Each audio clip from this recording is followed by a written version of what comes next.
Hi, my name is Cassia. For as long as I can remember, I was the shyest kid you've ever met. When I was little, I would hide behind my mother's dress when meeting new people.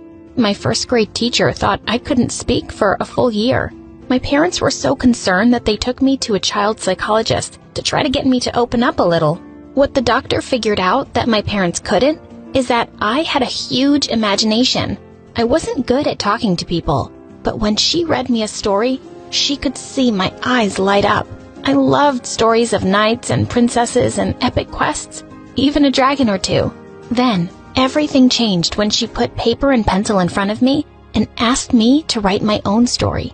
Soon, I had created a world of monsters and mazes and heroes who would say the things that I never could.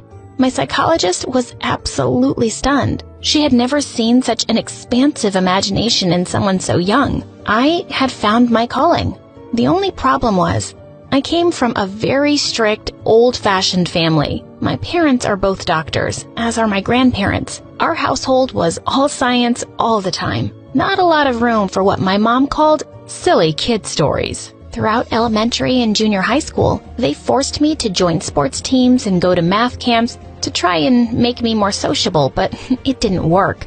I had the writing bug. When my parents would go to bed, I would turn my flashlight on under my sheets and write my epic stories. A sword that speaks, a princess trapped in the underworld, a knight who is half monster. I never felt more alive than when I was writing my stories. One night, my nosy little brother came into my room while I was writing and discovered my stash of notebooks. He ran into my parents' room yelling that I had been making up stories in secret. They were not happy. The next night, they held a family meeting in our living room. Silly stories are not a career. You have to learn somehow. He took out my stack of notebooks and put them in the fire. I was so mad at him. I got up and left. I slammed my bedroom door hard. Flash forward a couple of years to high school. I hadn't written a word in a long time, but I was starting to come out of my shell a little bit. I was getting straight A's. I had some friends. I was even getting some attention from boys. That's when I met Ethan. Ethan and I sat next to each other in English class. I mostly kept my mouth shut during class discussion, but Ethan would say the smartest, most interesting things, and he had the dreamiest hair. The only problem was, my shyness was back and at an all-time high. On my first day of classes, he asked me what the date was. I was so flustered I couldn't even speak. September? I said. Real smooth, Cassia. Real smooth. How was I going to figure out how to talk to this guy? One day, I saw him after class signing up for something. As soon as he left, I crept up to see what it was. An audition for the school play. He's handsome, smart, and an actor?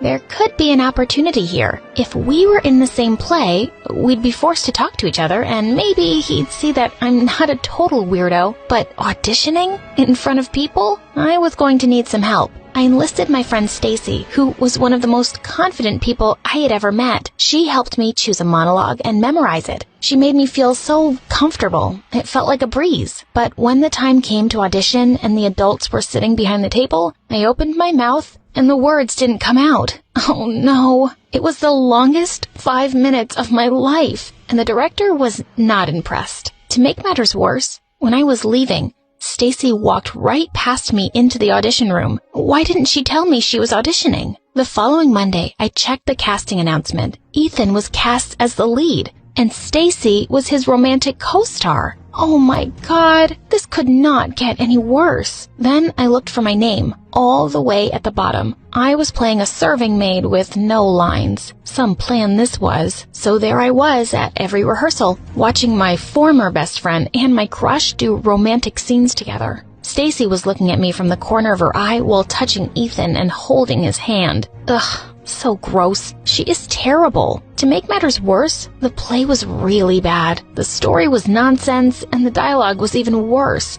and I had to listen to it every day. One day, as I was leaving rehearsal, I overheard the director and his assistant arguing. They both agreed the script they had written was not working, but they couldn't agree on how to fix it. Just then, I had an idea. I walked up to them and told them that I could fix the play. They looked at me like I was out of my mind. Why don't you leave this to the adults? Said the director. I told them again that I knew how to fix the play, and I could prove it to them if they just gave me 24 hours. I told my parents I had a big chemistry exam the next day, and I had to study all night. They believed me, and I could see the proud look on their faces. That night, I wrote and wrote and worked until the early hours of the morning. I had rewritten the entire play. First thing in the morning, I dropped it on the director's desk. When I arrived at rehearsal after school, everyone was whispering to each other. Then the director got up in front of everyone and said, Today, we got an absolutely brilliant new draft of the play.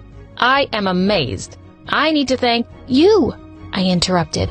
"You did such a great job on the new draft of the script." I had just realized that if my parents found out I had written this play, I'd be permanently grounded. The director kept my secret, but privately told me what a great writer he thought I was.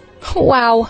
The play was a big hit with the entire school, and even though no one knew I had written it, I could hear how much they liked it. The only hard part was Ethan. I had put all my feelings about him into the script, and those lines were being read by Stacy of all people. The whole point of doing the play was to get close to Ethan, and now he felt further away than ever. And he was wonderful in the play. When he spoke my words, I felt like he was the only person who ever understood them, or understood me. My whole family came to see the play. After the show, my parents said they were glad I was getting more comfortable with speaking in public.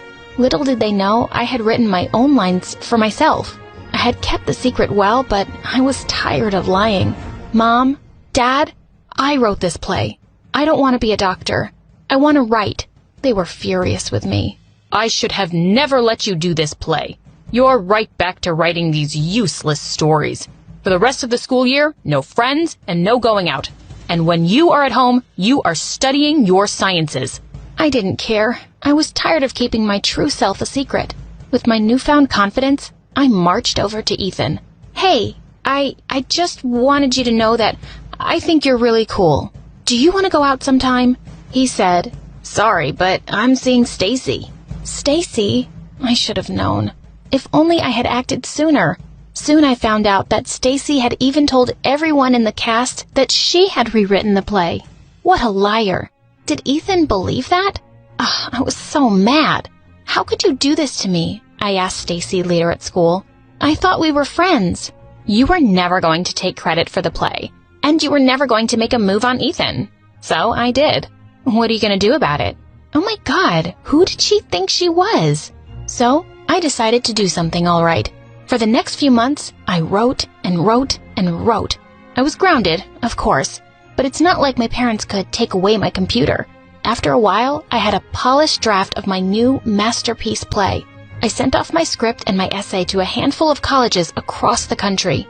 A few months later, my friends were starting to receive their college admission letters. Where were my letters? I was cleaning the house one day when my mom's purse fell off the counter and a bunch of paper fell out. Inside, I found a letter from my top school in New York City. I opened it. I got in. "Where did you find that?" My mom roared. "You are not supposed to see that." Well, too late. That fall, I began my studies at a prestigious drama program in the heart of New York. My writing professor was a famous playwright who loved my writing.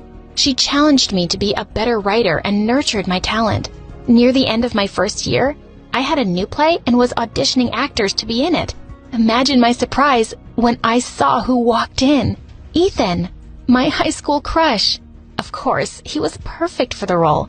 We spent the next month rehearsing and laughing and getting to know each other with the rest of the cast. He and Stacy had broken up. The opening night at the school was a big hit. After the show, a man walked up to me and told me he was a theater producer and asked if I had thought about moving my show to a bigger stage. This was all happening so fast. 1 year later, our show opened on Broadway. My family was there apologizing for not encouraging me. "I didn't see what a talent you are. Your father and I hope you can forgive us. We're so proud of you." I forgave them and gave them a big hug. Life's too short anyway. At the end of the show, the whole cast made me get up and take a bow with them. Afterwards, Ethan asked if I wanted to go to dinner. Just the two of us. I definitely wasn't shy anymore.